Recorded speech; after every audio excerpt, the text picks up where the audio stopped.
A world with no wars. We all, if not most of us, often wonder what would a world with no wars look like. Of course, many of us would jump to the conclusion that there would be peace. While that is true, a world without wars goes beyond that. Before we officially start, I want to lay out the format of this short podcast and what it will look like. We will begin by defining what war and conflict is, then we move on to describe and touch bases on what a truly peaceful world could look like.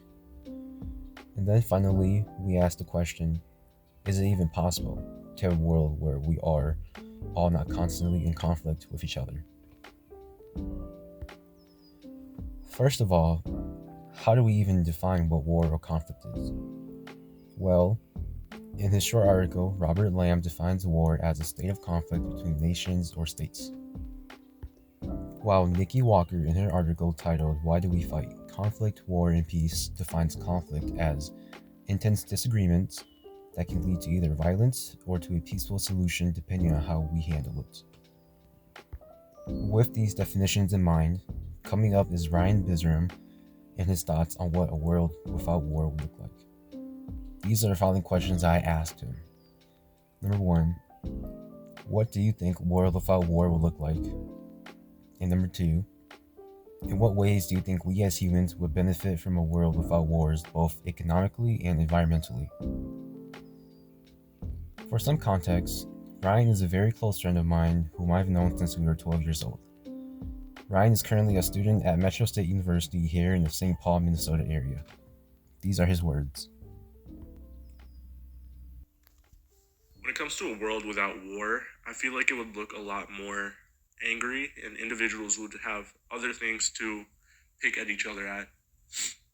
Although we wouldn't go ahead and do anything in terms of mass scale genocide, it would be a lot more hatred being spread, I feel like.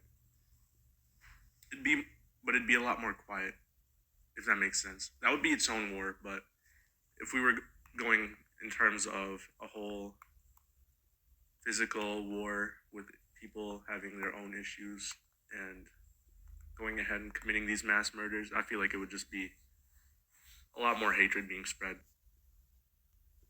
Overall, I know for a fact the environment would be a lot better because we're not mindlessly blowing things up, you know, contributing to that carbon footprint that we leave behind. And it's not going to be a big thing for carbon emissions. In terms of the economy, I feel like we'd be open to a lot more ideas overall.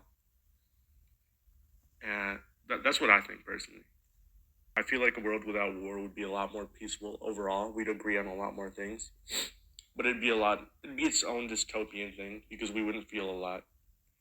If we weren't able to express our feelings, we wouldn't be how we are now, but we also wouldn't be in the best situation overall.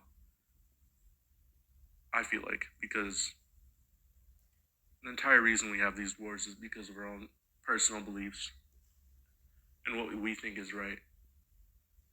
I feel like that would be dystopian in itself, but overall, I feel like a world without war would make not America, but the earth a better place. Another special guest is my older brother and his thoughts on the same questions I asked Ryan previously. My brother is also a student here at the University of Minnesota Twin Cities and is currently planning on possibly majoring in English and obtaining his teaching license through a direct track program. Here are his thoughts. Okay, the first question is, what do you think a world without war will look like?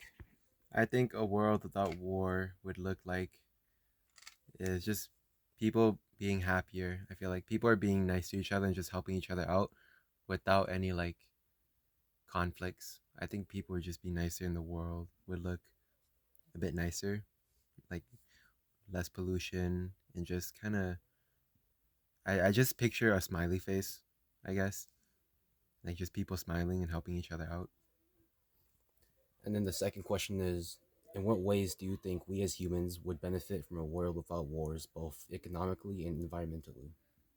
I think humans will benefit the most out of like with a world without war because like again I think it just comes down to people being nice to each other and helping each other out, like being genuinely nice to each other. And again, I just picture a smiley face. And I feel like a lot of conflict is just selfish people trying to get rich, like economically and like environmentally, just trying to take land and whatnot. So I think humans would just benefit from being nice to each other and helping each other out. And without any conflict, then everyone would be okay to be who they are. Do you think the environment will be cleaner? Yeah, definitely, because all the war and like all of the factory work that goes into producing weapons of war, it plays a toll on environmental. Now, although both responses were great, I want to focus on Ryan and his thoughts for this section. Ryan mentioned how he believes the environment will be better and the economy will be more open. Is he wrong here? No, not necessarily. Shahad Hossein also mentions this in her article titled, What If We End a War? In this article, Hossein brings up how if we decide to one day magically end all wars, not only will we benefit the environment, but we will also benefit the economy. Now, you may be wondering, how is this possible? How does a world of no wars lead to this? Well, as Ryan stated, we will not be bombing each other, in turn, leading us to not be testing nuclear weapons anymore, leading to a much more clean and more sustainable environment, not only for us today, but for future generations to come. Now, let's not forget about my brother's words on how he mentioned that there will be less factories if the world stopped having wars. He is right on this, considering how much of today's pollution is coming from factories. Now, on the other hand, let's talk about the economy. Before we begin this section, I want to state that I am not an economist nor am I an economics major. But, based on articles that I have read, I can say this. We will benefit economically because the money that we spend on our militaries will be sent elsewhere. For example, countries such as the United States, who spend well over $800 billion on their military, would redirect this money towards building new infrastructures, which in turn also leads to the creation of hundreds, if not thousands, of new jobs for Americans. Now, with all this money left over, let's not forget about the most important thing anyone living in the United States needs. This one little thing is basically a necessity for Americans, but not everyone can afford it. This small thing is known as healthcare. Although the amount of money needed to provide free healthcare for everyone in the United States exceeds well into the trillions, with just a small amount of money, we can reduce the prices and costs, leading to more people having health insurance. Now, what does this mean? Well, this means that there will be a lower mortality rate. You may be asking why. Well, this is simply because more people will have the health insurance to help cover their medical treatments and bills. Even as of today, some people still refuse to receive medical help because they are afraid that they will not be able to afford the treatment that they need. However, with better healthcare, more people will have health insurance, leading them to seek out and receive the treatments that they well deserve and need. Aside from what the world could look like environmentally and economically, I want to quickly and just briefly touch bases on what we could expect the new leadership to look like in a world of no wars and conflicts. Now, we can all agree that today, most, if not all people who are in power are egocentric and power hungry. Going back to Robert Lamb and his article, he touches base on this topic.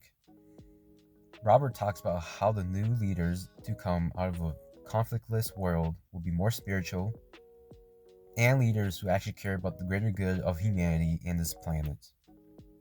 After all this information, both you and I may be wondering, a world without war sounds amazing, but is it even possible to achieve? The simple and quick answer to this is yes. A world without wars and conflicts is possible to achieve. No one says it better than Alex Bellamy in what he wrote in his article titled, Why Do We Fight?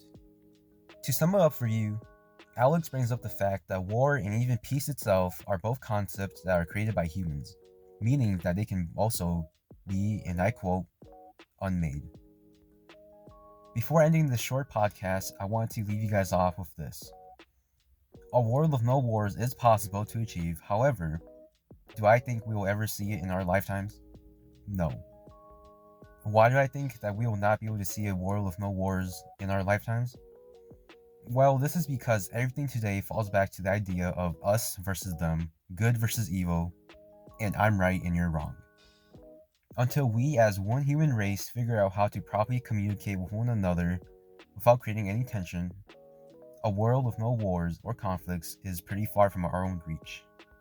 We all need to remember the words of Alex Bellamy. War is a concept that we as humans created ourselves, meaning that we can also get rid of it. If not for us today, but for the sake of future generations to come after us, and for the sake of this planet.